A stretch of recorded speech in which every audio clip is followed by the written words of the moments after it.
Today on This Old House, Up we go, 1, 2, 3. Easy, let it go. Nice, nice. Think about it, we're in the kitchen, one of the most important places to get the lighting right. We want our lighting centered on cabinets, refrigerator, also the correct distance off the wall in front of these cabinets. for newer options, we can do something like this. What? What the heck is that?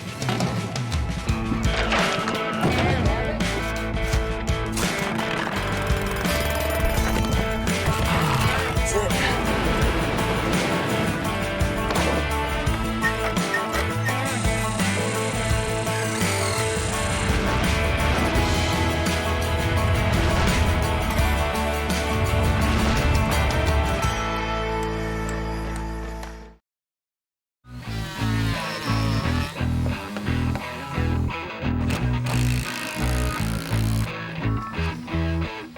Hi there, I'm Kevin O'Connor and welcome back to This Old House here in Concord, Massachusetts, where our 1880s cape is finally starting to go vertical. You can see the original house right there. Its back has been cut off because we're adding all of this space right here, a new addition, which you can see underneath. We've got all of the framing done, the decking has been put on, and that means that the framers can start going up 1 story and eventually 2 stories. Now, right here, we've got a two-car garage, and it comes all the way back here. This is going to be the end of the house. This wall right here was just framed and put in place about an hour ago. And then right back here, we've got a 1-story office for our homeowner with a big, long hallway going back to the main house. And on the other side of that wall, well, let me show you the other side of that wall. On the other side of this wall right here, this is the exterior wall. So all of this space right in here is going to be a deck. Now there's finished space below. So last week, Tommy and Charlie actually had to build this floor/roof and make it watertight. So we've got the floor joists, then we've got some sheathing, then we've got some rubber, then we've got some sleepers, and then we finally have got this sheathing right here on top of it. But then right here, we get back to the interior space. So here's another exterior wall. And Tommy, this one's going up today.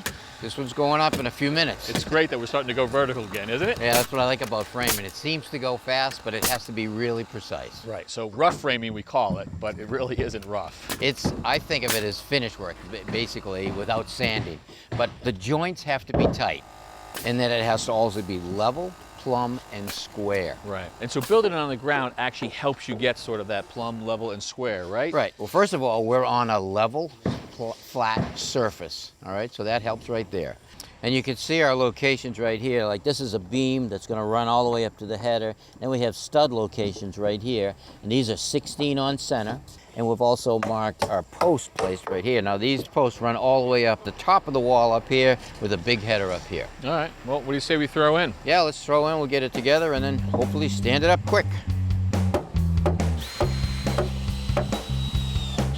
All right, so underneath here, you see I've transferred these marks off of the sill plate right here to the top of these. These are going to go in between. This will be the top of this short wall. These are cripple studs. They'll go in here like that. They go 16 on center. Okay, so now when we take and drop that sill plate down, so now when you bring that down nice and tight like that, now when we just take these small studs right here and line them up with the marks that we made here, which will line up exactly with these marks here, and everything will be square. Line it up, make sure it's even. All right, so what we've done is we've got our sill, we've got our cripples nailed to that, and these posts right here, these are engineered posts, and they'll run all the way up to this engineered beam right here. This becomes a beam, all right? And then in here, there'll be an intermediate beam that's really not carrying anything, but it's an intermediate beam that's gonna go for a large window here and another window up there. So why so much engineered lumber for this wall? Well, you gotta think about the wall being pushed with the wind this way, so you have lateral movement. You want to make sure that it's nice and stiff and strong, so you've got a little wall down there that you can stiffen that up. And you've got a lot of weight from the roof above coming down onto this wall. This is all glass.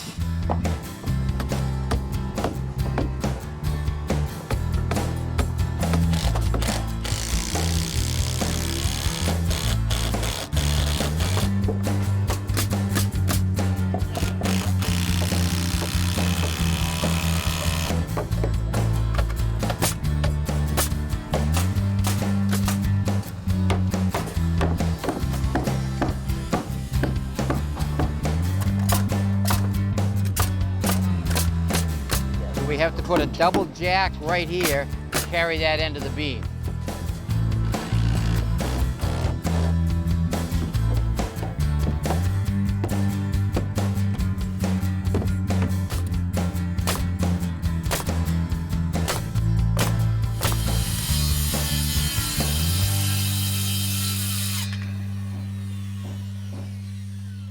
On 3. 1, 2, 3. Now this is pretty heavy. We're going to do it in 2 phases.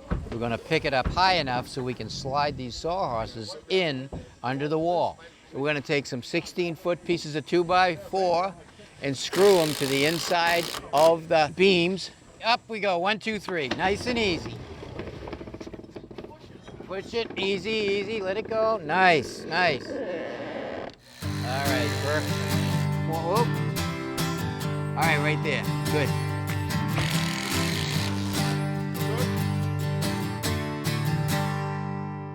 Always satisfying putting up a wall, Tommy. Yeah, framing goes quick, and I love the gratification that you get at the end of the day. And it goes a lot faster than when you guys used to only use hammers. Yeah, years ago, you know, they used to use a wooden mallet and pegs to drive the pegs into place, the timber frame. But today we still use hammers, and we use them a lot. We just don't use them as much when we're driving sheathing and stuff like that because we have the guns. Yeah, the pneumatics, right? So air guns primarily? Right. Now, it all started for me back in the 60s. We'd work in Boston or Cambridge or wherever we were working. During the day, we'd do framing and stuff like that. And at night, I would build small cabinets for vanities and stuff like that. And I said to my dad one time, I said, we got to speed up the process. We got to find out if there's a way to put the cabinets together faster.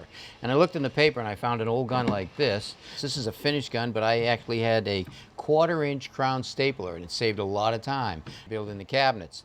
Next thing we were doing is we were building a 3-story apartment building, and we wanted to really speed up the process. We had framed the basement, the first floor, and half of the second floor. So we started looking in the paper, and we found that these factories that built pallets and cabinetry were using guns that were similar to this. This isn't my original gun. This is a stapler, which has a 1/2-inch crown staple, 2 inches long, and that saves a lot of time for putting like strapping, furring, sheathing, and stuff like that down. Right. We also got a framer like this. This isn't one of my original ones. This is like the 2nd or 3rd generation. This was for putting the 2-bys together, nailing through the plates and nailing it in and putting beams together. Yeah, and this one works on up to 120 pounds of pressure per square inch, so you have to plug it into a compressor. But the nice thing about this also, in the guns today, you can actually adjust the depth of the nail by turning this. The further I bring this up or down, if I bring it down, the nail will go in deeper. If I bring it up, the nail will stay up. So you take that framing gun right there, for example. This guy's actually charged with air, so let me fire off a couple of these. All right, so that means that the tip is too close to the drive pin. So you move it out just a little. You might be moving it too much. Let's see. All right, you got to go a little more.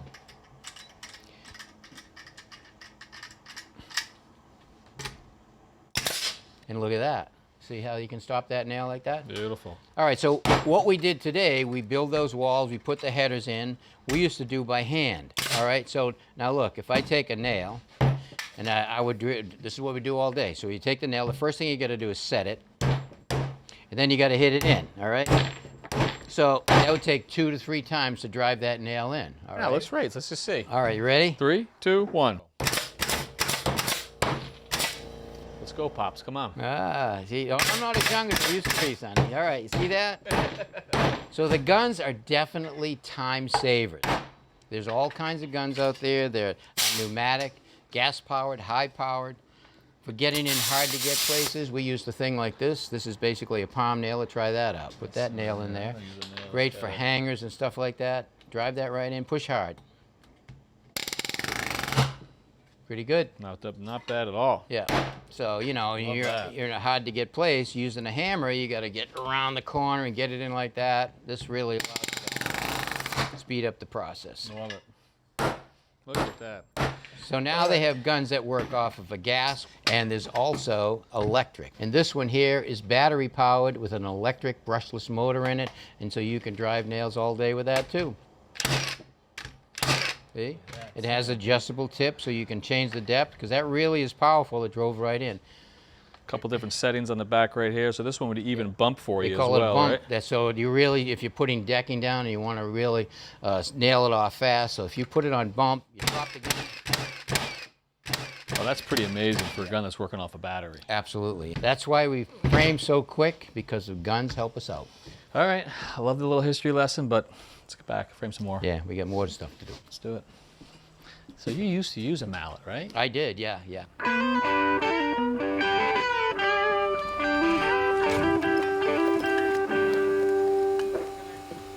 With the demo done and the framing well underway, this is a great time for our electrician Heath to take a look at the sort of, I guess, blank canvas for you now and start thinking about where everything goes. It really is. This is a great time to kind of get started. We want to walk through at this point with the homeowner, the builder, the architect, and really kind of lay out what we're going to do for the lighting. While we might have some ideas and have them on the plans, it may not work in the field once we see what the actual framing is. Right. And if we have to make changes, like think about them now, right? Right, I mean, think about it. We're in the kitchen, one of the most important places to get the lighting right. We want our lighting centered on cabinets, refrigerator, also the correct distance off the wall in front of these cabinets. And we got a ton of framing in the ceiling, so you guys are going to have to sort of dance around that. And what are we dancing with, Heath? What are we looking at for options? So we have the conventional housing we'd installed quite a bit before. We're kind of getting away from those now. Yep. A regular recessed housing with a regular recessed trim. Yep. So, I mean, literally a big housing. A big housing, yeah. Wiring in the back, and then your fixture goes right in there. The advantage is the recessed light trim that goes in there, the light source is further up, so it's not quite as much in your face, and you can change trims out to different styles if you need them. Right. But you're limited on working space and where you can really install them. So this one was set in there, and this is that recess point you're talking about. Correct. Because with the ceiling height there, that's down below it. Right. We're set up into it, I guess. All right, so if this is sort of, you know, a traditional or conventional, what are we looking at for new options? For newer options, we can do something like this. What? What the heck is that? So that's a wafer. So it's self-contained LED. It simply gets this driver that goes with it, but it can fit in a lot more locations. You're not kidding, huh? Yeah. But that thing's not even half an inch thick. It's the thickness of the drywall. It's great. All right, that's awesome. And then this is the light right here. It is, and the light's a little lower, not quite like that, but You said this one goes up about an inch away from the ceiling plane. This one, Right. however, is flat. so it's flat. So it's a little more of a glare, a little more in your face, but you do get more lighting spread out of it. Yeah. Yeah, where it's not so far up, it's not as focused down, it does spread out a little bit wider. A very budget-friendly, very flexible option. Okay, and then this guy? And this is kind of what we're leaning towards. Same idea as that, installs the same way, still uses a separate driver. Yeah. It doesn't need that whole housing, needs a little more room, but gives you a little more option. So this one you can actually point around, so. Right. And the light source is actually a little further back in that one as well, kind of like the regular recessed housing. So if they don't have a big box to screw into, to attach to, how are these actually getting fastened to the ceiling, or I guess to the joist or what have So you? you can do a couple of things. They make a rough-in bracket, which is just a metal bracket with a hole that whoever's doing the drywall would simply cut that out. Or you can put the wire up there, and after the fact, when you have everything lined up and you know exactly where you want to go, you can take a hole saw, cut the hole, grab the wire, and install it. So it's simple as, if we had this hole cut, That's our ceiling. we'd install that box, slide this in. So you got little spring clamps on the side there? That's it, just 2 little spring clamps. You'd snap it in, it's done. Pretty neat, huh? That's awesome. And a lot more flexibility as far as location. And it doesn't need the housing behind it, but we can still put it near insulation and stuff like that? That's, a lot of them are rated IC, in contact with insulation. So that's going to give you a lot of options, Charlie, right? A lot of options. So over here, Kevin, we have our wall of cabinets. Our refrigerator goes here. Our edge of countertop comes to here, just inside of this joist bay here. Yeah. So we have an open bay here that housing would actually work. So that big one would actually fit in there. It would. We could literally come right down and it would work, but it doesn't work everywhere. For example, over here, we have a center where the kitchen sink goes. Lines right up. Will not work here. So if you had to use this, that means cutting the joist, framing around it, boxing it out, and then maybe having to do that 5 or 6 more times. At least. So this is Okay. why we're really loving this option here. So both of these gives us tons of flexibility. This wafer one, the thin one, This is, I mean, look, I mean, that would go, well, let me just put it right here. That can go right to the joist right there. that's right, it really takes the distance for the strapping thickness. That is perfect right there. And this other one, we can get real tight also. Couldn't put that one right on the joist, but you could put it a lot closer than the big housing. Gives us a lot more flexibility throughout the entire kitchen. Gotcha. So now we're going to deal with one more little issue. Which is? Well over 100 feet away is the office, the master suite, the garage, mechanical space. Yeah. So we're looking at putting in a sub panel in. Yeah, it's just with 100+ feet, we have so much going on that side. We don't want to run a ton of wires out of that panel. It's much easier and probably more cost effective to put a sub panel in this end and use that for that end of the house. Can you show me where it's going to go? Absolutely.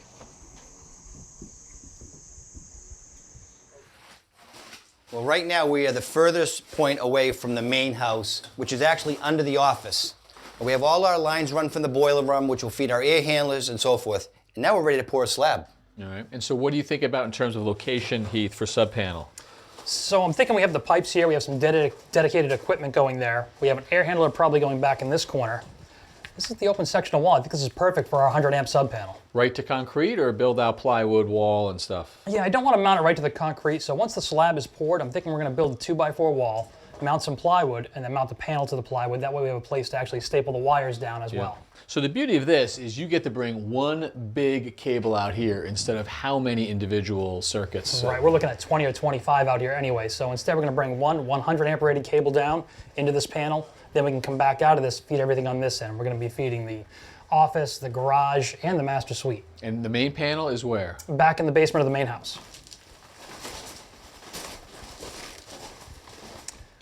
All right, so this is where we have our main electrical service. And this is our main panel. It's a 100 amp panel. It's kind of big for a 100 amp panel. They really wanted the circuit space and the availability of this, and they actually added a sub panel for a little more space as well. In our case, we're going to be moving this panel down to another room. So can you tell how old these panels are from just looking at them? Probably, this is a little newer. This one's at least 30+ years old, so we're really going to upgrade that to something newer. It's going to be much easier to get the breakers we need, like arc fault and GFI. New panel, new breakers. Yeah. Gotcha. And so 100 amps obviously goes to 200 amps? Right, we're going to automatically upgrade that to a 200 amp service. But the homeowners are thinking about maybe 1 or 2 electric charges for their cars. Oh, so that could push us up even beyond that? It could. So we have to do a load calculation on everything that's in here. We have the heating and cooling, we have electric cooking equipment, we have square footage for lighting. Now if we had a couple of electric vehicle chargers, if they're 50 or 60 amps each and they have the potential of running, we've got to really take that into consideration and possibly bump this up to a 400 amp service. So, I mean, waste not, want not, I get that, but why not just jump right to 400 and future-proof the house before you even know what you need?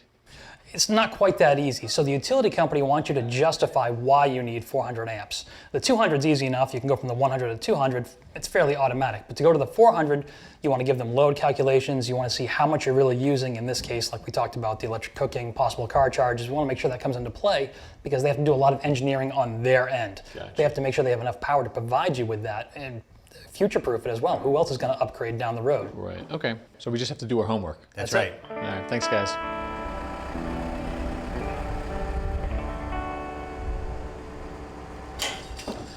All right, Tommy, what do we got going on up here? Oh yeah, more structural work. Yeah.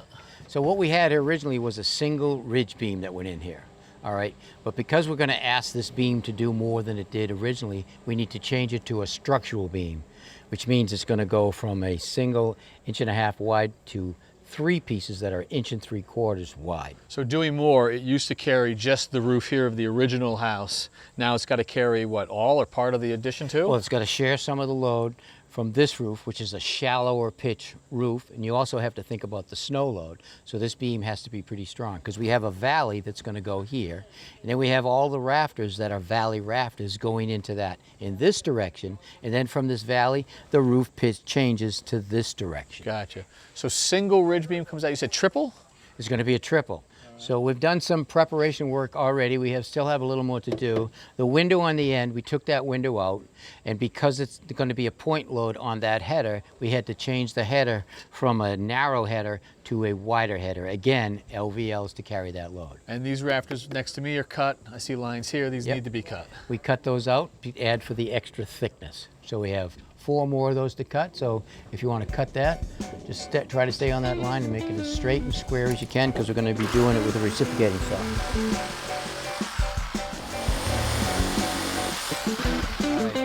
All right, so now that we have them all cut, we're going to start sending up the LVLs. We're going to do one at a time because we've got a lot of weight and we got a long lift on our high lift. We've actually got a crane attachment on the end of it.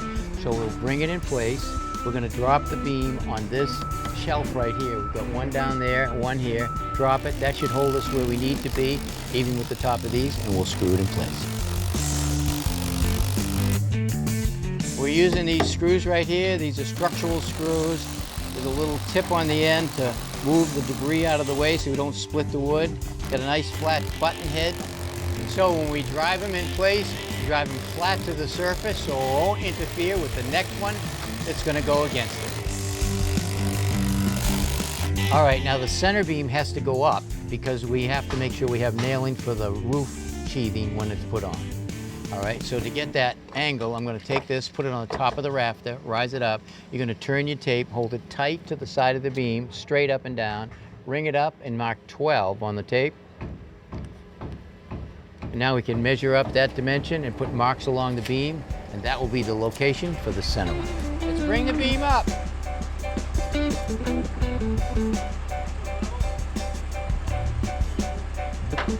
All right, roll it, bring it down. Line coming down, heads up.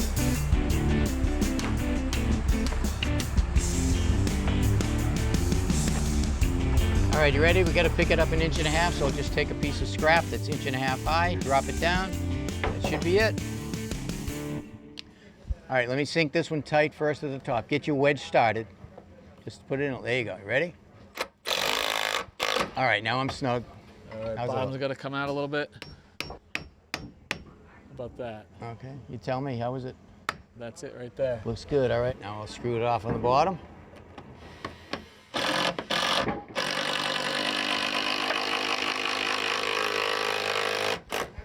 All right, so now we'll check it down there.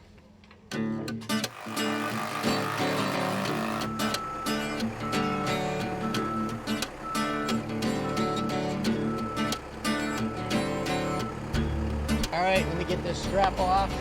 We can slide this together. All right, let's slide it over and leg it in. Now the last leg is going to be long enough to go through all 3 pieces.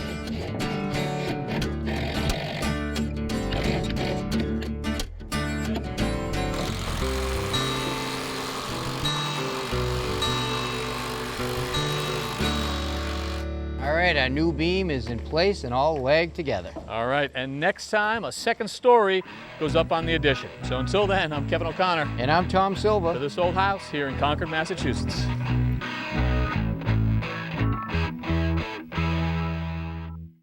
Next time on This Old House. And Tommy, it is great to finally see so much activity going on. And once the framing gets cut and starts to go together like a puzzle, it really goes together quick. If you could make that window smaller, you would use the extra space to load this up with insulation, but that's not an option. Not an option, so what we want to put in here is a radiant reflective barrier against the boards. Let's talk about your intentions for this front landscape. So we are finally here today to put the front landscape in.